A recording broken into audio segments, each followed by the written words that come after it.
అందరికీ నమస్కారం. నేను మీ doctor K Jaswitha Chowdary, consultant physician and diabetologist, Shri Vaidya hospital, Shantinagar. ఇవాళ మనం మన ఊర్లలో కామన్గా పెట్టే సూపర్ టిఫిన్ గురించి మాట్లాడుకుందాం. అదేంటంటే పాలు బిస్కెట్స్ లేదా పాలు బ్రెడ్, పాలు బన్. ఇవన్నీ చాలా కామన్గా పొద్దున్నే లేవగానే పిల్లలకి అదేదో సూపర్ ఫుడ్ లాగా ఇస్తున్నారు. అంతేకాకుండా ఓపీడీకి వచ్చి అందరూ మేడం ఇది తినొచ్చు కదా, ఏమవుతుంది అన్న క్వశ్చన్సే ఎక్కువ వినపడుతున్నాయి. సో ఇవాళ దాన్ని ఎలా తయారు చేస్తారో అది తెలుసుకుందాం. బిస్కెట్స్ కానీ, బ్రెడ్ కానీ, బన్ కానీ ఇవన్నీ కూడా మైదాతో చేస్తారు. మైదాని ఎలా తయారు చేస్తారంటే గోధుమల నుంచి ఆ పీచు పదార్థాలు, విటమిన్స్, మినరల్స్ అవన్నీ తీసేస్తే వచ్చే రిఫైన్డ్ పౌడరే మైదా. సో ఈ పీచు పదార్థాలు ఏవి ఉండవు కాబట్టి ఈ మైదాతో చేసిన పదార్థాలు తిన్నప్పుడు షుగర్ ఈజీగా పెరుగుతుంది.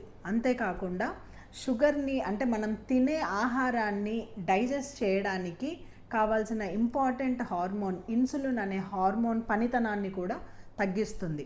అంతేకాక ఇలా ఈజీగా బ్రేక్ డౌన్ అయ్యే షుగర్స్ కొవ్వులాగా మారుతాయి. దానివల్ల మన బాడీలో కొలెస్ట్రాల్ పెరుగుతుంది.